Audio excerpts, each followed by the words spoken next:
When you hear the name Michelangelo, your mind probably jumps straight to the gleaming white marble of David or the breathtaking frescoes of the Sistine Chapel ceiling. You picture a solitary genius, a master whose work was touched by divine inspiration, almost effortless in its grandeur. We're taught to revere these masterpieces as the pinnacle of human achievement, perfectly formed and eternally serene.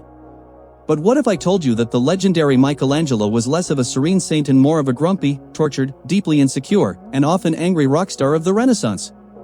Forget the quiet contemplation, this guy was the ultimate creative disruptor, a titan with a temper whose incredible art was often born from pure spite, intense physical pain, and a constant battle against deadlines and demanding patrons. Did you know the man considered one of history's greatest artists actually hated painting? Yeah, you heard that right. Michelangelo di Lodovico Buonarroti Simoni, born in 1475, thought of himself first and foremost as a sculptor, believing that chiseling figures from stone was the highest form of art. He famously considered painting an inferior medium, a mere woman's art at one point, which is incredibly ironic given that his most iconic work is arguably the painted ceiling of the Sistine Chapel. This wasn't just a preference, it was a deeply held conviction that caused him immense mental anguish when forced to pick up a brush. Think about the last time you were stuck doing a task you absolutely loathed. Now imagine that task was painting a ceiling the size of a football field, high above the ground, for 4 grueling years. That's exactly what Pope Julius II essentially strong-armed him into doing.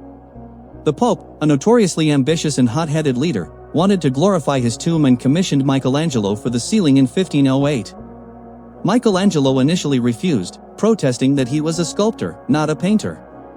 He even suspected rival architect Donato Bramante and painter Raphael of pushing the Pope to give him the painting job to make him fail. This wasn't a relaxing artistic endeavor, it was a battle. Michelangelo didn't paint lying on his back, despite the popular myth that you might have seen in movies.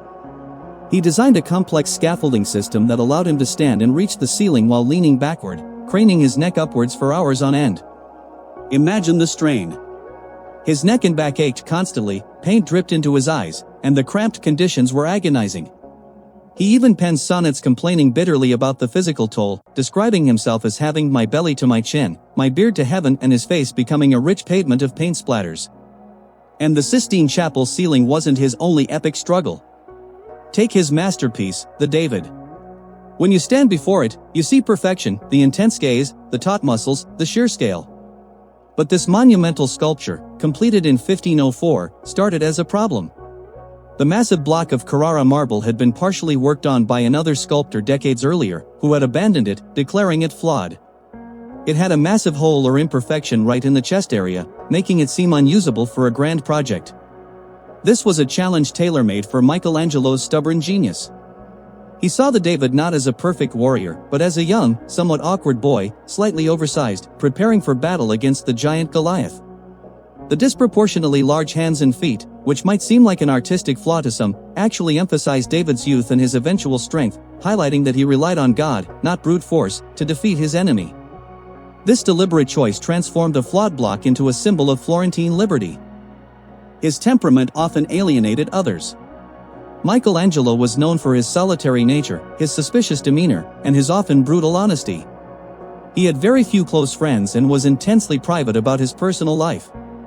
Biographer Giorgio Vasari, who knew Michelangelo personally, described him as reserved and melancholy, rarely going out and often working through the night. This kind of intense focus, bordering on obsession, is often a hallmark of true genius, but it definitely didn't make him the life of the party. His famous rivalry with Raphael, another giant of the Renaissance, was legendary. While Raphael was known for his charm, his social grace, and his ability to run a large, efficient workshop, Michelangelo was the lone wolf, distrustful of assistants and fiercely protective of his methods. Legend has it that Michelangelo once stormed into the Vatican, saw Raphael's impressive frescoes, and became instantly competitive, pushing himself even harder on the Sistine Chapel. This isn't just art history gossip, it's a testament to the intense psychological pressure and rivalry that fueled these masters. Another fascinating, yet often overlooked, aspect of Michelangelo's work is his use of non-finito. This Italian term, meaning unfinished, refers to works of art deliberately left incomplete. Think of his Slaves series, powerful figures still partially encased in their marble blocks, seemingly struggling to break free. This wasn't always due to lack of time or abandonment, sometimes it was a deliberate artistic choice. He believed the sculptor's role was to free the form already imprisoned within the stone, and leaving them partially unfinished emphasized the struggle, inviting the viewer to imagine the completed form. His longevity was also remarkable for his time. Michelangelo lived to be almost 89 years old, dying in 1564. He continued to work well into his old age, adapting his style and taking on massive architectural projects like the dome of St. Peter's Basilica. He worked for 9 different popes.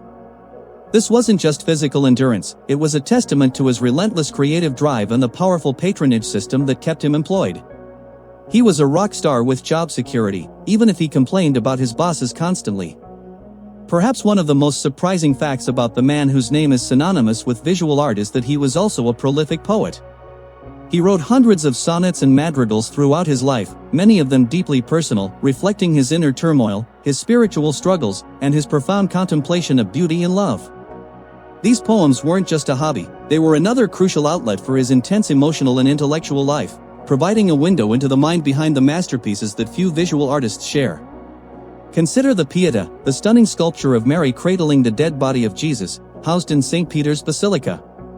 This breathtaking work, carved when Michelangelo was just 24 years old, is the only piece he ever signed. There's a story that he overheard visitors attributing the work to another sculptor, so he defiantly carved his name, Michelangelos Buonarrotis Florentinus facibat, meaning Michelangelo Buonarroti, Florentine, made this, across Mary's sash. It's a powerful glimpse into his youthful pride and fierce assertion of ownership over his creation. So, when you next encounter an image of Michelangelo's work, don't just see the sublime artistry. See the human struggle, the arguments with popes, the backaches, the rivalries, the intense concentration, and the sheer audacity of a man who bent stone and paint to his will. His genius wasn't a gentle whisper from the heavens, it was a volcanic eruption of talent, stubbornness, and sometimes, pure anger. He was a pop culture icon of his era, battling the system, pushing boundaries, and leaving an indelible mark. His story reminds us that even the most revered figures in history, the ones whose names become synonymous with perfection, were complex individuals driven by human emotions, ambition, and relentless dedication.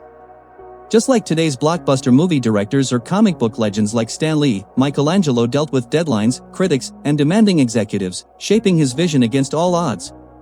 When you think of Michelangelo, you probably picture divine perfection, but in reality, he was a passionate, cantankerous force of nature, reminding us that true genius often comes wrapped in a deeply human, and magnificently imperfect, package.